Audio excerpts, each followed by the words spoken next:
জয়নাল আবেদিন কাদের হুজুর কি বলে শুনুন। যারা মাদ্রাসা এই চরপাড়া মোহাম্মদিয়া তৈয়বিয়া মাদ্রাসা দিয়েছে, যারা এই মাদ্রাসার সাথে সম্পর্ক রাখে, একটা ছেলে মাদ্রাসায় দিয়েছে, একটা ছেলে, একটা দিয়েছেন পোলা। কার কার পোলা পরে হাত তুলেন তো।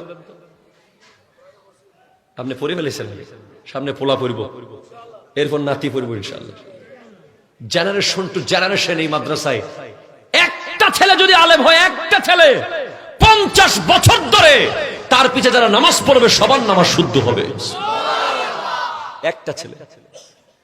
আর যারা মাদ্রাসায় ঢাকার বিশাল বিশাল ব্যবসা বাণিজ্য ছেড়ে, সাভারের ফ্যাক্টরি ছেড়ে ফরিদগঞ্জে ছুটে আসে, তাদের কবর কি হচ্ছে এটা খোদা জানে, নবী জানে। এটা তো আমাদের বোঝানোর কোনো ব্যাপার না, ওনারা নিজেই দেখতে পাবে। আব্দুল মালেক বুলবুল ভাই, ওনাকে প্রায় ফোন করলে কয় বাড়িতে, প্রায় খবর নি কয় বাড়িতে, কি করতেছেন বাড়িতে, এত বাড়িতে যান কেমনে? আপনার মতো ব্যবসায়ী তো 10 বছর একবার বাড়িতে যেতে পারে না। এটা উনি চালাক। চালাকি শিখলেন কোত্থেকে? কয় সিরিকুট শরীফ থেকে। সুবহানাল্লাহ কইতেন না? আরো জোরে কোন না। এসব সব জায়গায় শেখানো হয় না, এগুলো আওলাদের রাসূলের দরবারে শেখানো হয়।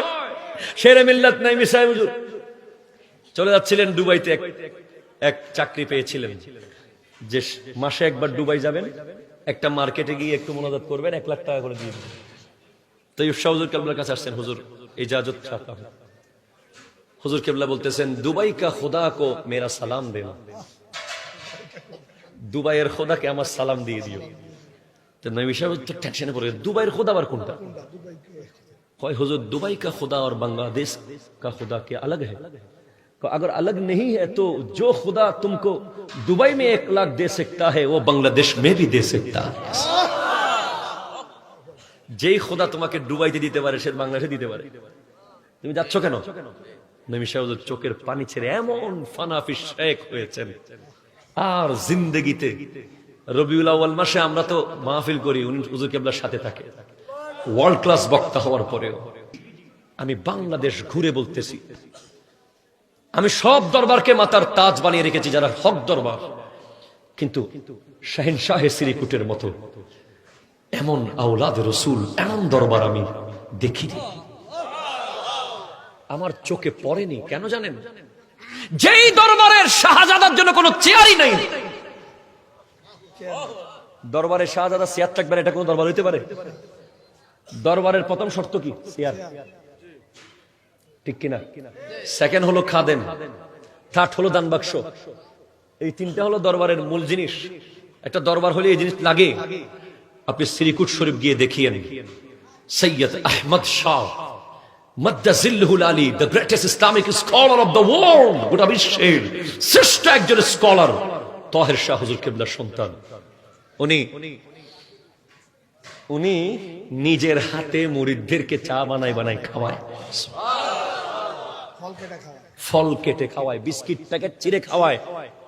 মুরিদরা দূর থেকে এসেছে, জায়গা নাই, উপরে চেয়ারে জায়গা নাই, বড় বড় দামি দামি মুরিদ বিভিন্ন জায়গা থেকে এসেছে, নিচে বসেছে, উনিও নিচে বসে গেছে। আপনি কোন দরবারে যেখানে দুজন একসাথে পীর, তাহের শাহ সাহেব কেবলাও পীর, সাবের শাহ কেবলাও পীর, অথচ সাবের শাহ কেবলা তাহের শাহ সাহেব কেবলা যখন এসেছে ভিতরে ঢুকেছে মসজিদে, এই রিসেন্টলি এক প্রোগ্রামে সাবের শাহ হুজুর কেবলা এমন ভাবে লাফ দিয়ে উঠেছে মনে হচ্ছে বডিগার্ড, উঠে হাতে ধরে চেয়ার টেনে দিয়েছেন। সিনেটর অফ পাকিস্তান, গোটা বিশ্ব যাকে পীর সাবের শাহ চিনে, উনি বলতেছেন হুজুর ইজাজত है। আদর্শ, আদর্শ। আমার নবীর জিন্দেগির একটা ঝলক দেখতে চাইলে দরবারে সিরিকুট আসতে, একটু জোরে বলতে হবে সুবহানাল্লাহ। আমরা বড় নসিবওয়ালা, বড় ভাগ্যবান। আমি তো ওই দরবারের কুকুর হতে পেরেছি বলে আমি সৌভাগ্যবান মনে করি। লাথি মেরে বের করে দিলে আবার যাব, আবার লাথি মারলে আবার যাব, আবার লাথি মারলে আবার যাব, ছাড়বো না। मैं छोड़ेंगा नहीं, ছাড়বো না। আপনাদের কাছে একটা ঢাল এসে গেছে। জামিয়া হলো বটগাছ, ওই বটগাছের একটা ঢাল চরপাড়া মোহাম্মদিয়া তৈয়বিয়া। এটা নূহ আলাইহিস সালামের কিস্তির অংশ, এটাকে পিছপা দেবেন না কখনো।